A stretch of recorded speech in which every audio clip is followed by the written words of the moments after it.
Assalamu alaikum. Ladies and gentlemen, when it comes to Iran, the West is obsessed with the Iranians' nuclear program, but shows very little concern about the human rights abuses that are taking place there, and the people's struggle for democracy and human rights.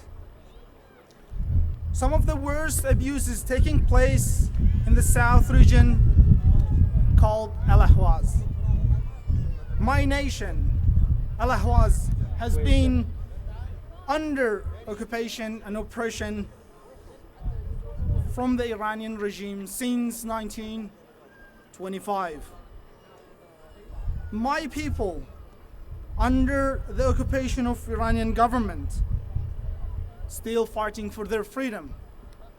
It is time for the nations of the world to confront another reckless regime, one that speaks openly of mass murder, destruction for other countries, and death to other human beings.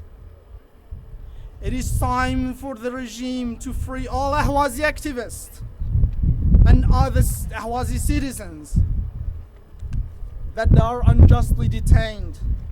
And above all, the Iranian regime must stop supporting terrorists and begin serving Ahwazi people and respect them.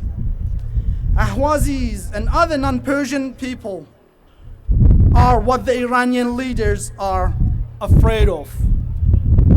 This is what caused the regime to restrict internet access and shoot unarmed people and imprison political activists. Some of Iran's terrorist links were illustrated recently when Belgium arrested 2 Iranians suspected of flooding bombs. The Netherlands has expelled 2 Iranian embassy staff for their connections to similar terrorist acts on Dutch soil.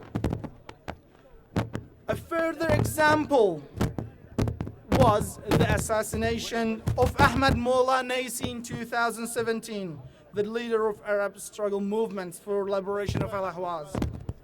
Since 26th of March 2019, flood waters have been continued surrounding most areas of Al-Ahwaz. At least 15 towns and cities have been flooded, and over 234 villages and farms have been inundated. The flooding continues to destroy Ahwazi towns, villages, and farmlands, and displaced more than 500,000 people. Another 10 million people are at risk, according to the Iranian officials. Ahwazi citizens in various affected areas are refusing to leave their homes.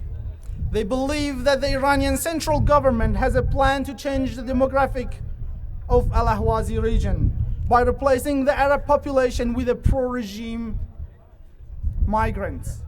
The Ahwazi citizens accuse the Iranian Revolutionary Guard, now a known terrorist organization, of worsening the flood. They are preventing the Ahwazis from diverting the water to Al-Azim and Al-Doraq wetlands and even the Arabian Gulf, which would have reduced the damage. The devastating floods in Al-Ahwaz in recent times are the results of the Iranian policies to change the demographic of Al-Ahwazi region, to force Ahwazi Arabs to immigrate from their lands by releasing the dam waters, the Dez Dam and Al-Karkh Dam.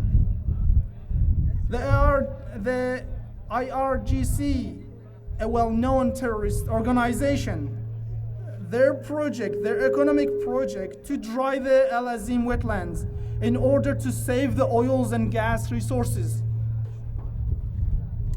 The Ahwazi communities around the world urge the Australian government, the world governments, human rights organizations, and environmentalists to condemn the Iranian cruel policies. We need to urge them to stop their heinous crimes of destroying the Ahwazi environments, rivers, and marshes.